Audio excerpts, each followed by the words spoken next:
UConn Huskies, do it again for the white and blue. So go fight, go fight, go fight, go Connecticut. We would not be here today if we didn't have what we had in our history. Growing a band is kind of a magic thing. And it's more than just a marching band, it's a family, it's a unit. The kids are very enthusiastic, they're very positive, they're part of that legacy.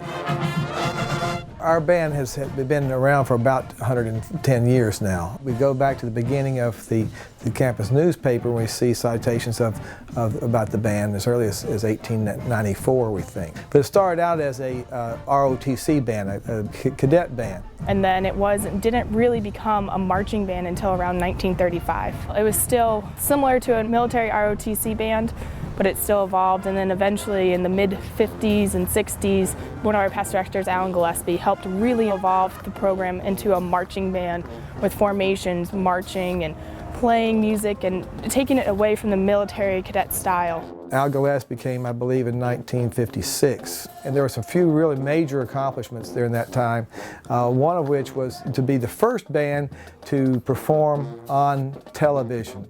You're looking at the University of Connecticut Marching Band, the largest permanent band in New England, 160 members strong, under the direction of Alan E. Gillespie. They were filmed in the late 50s doing a halftime for the New York Giants. And that was quite a great accomplishment. And so the first band on television was the University of Connecticut band.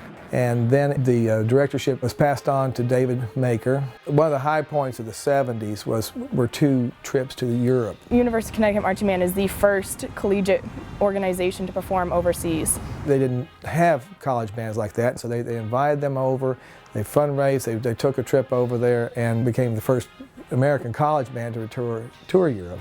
And then the directorship was passed on to Gary Green.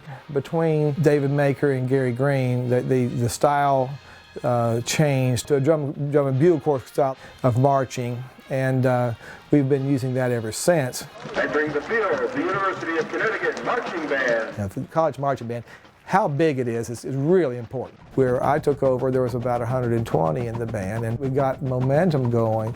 So in the mid-90s, we started to have a pretty impressive group. The University of Connecticut Marching Band has grown into this wonderful organization. You here are the biggest team that we have on campus, without a doubt, and I'm glad that we have you because you're the best damn band in the United States of America.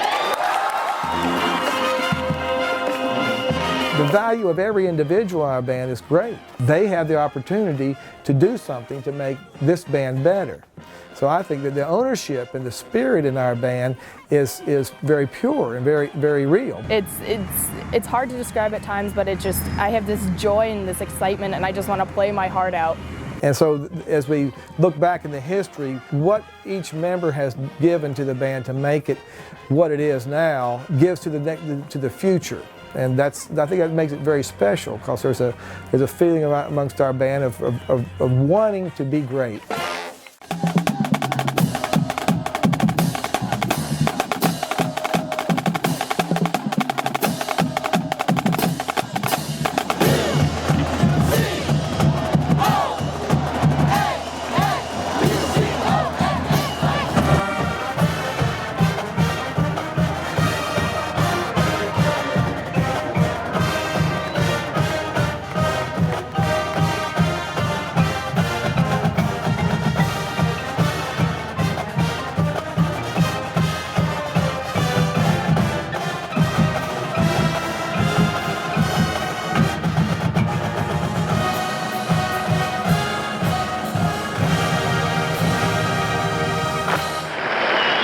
The University of Connecticut Marching Band entertaining here at halftime.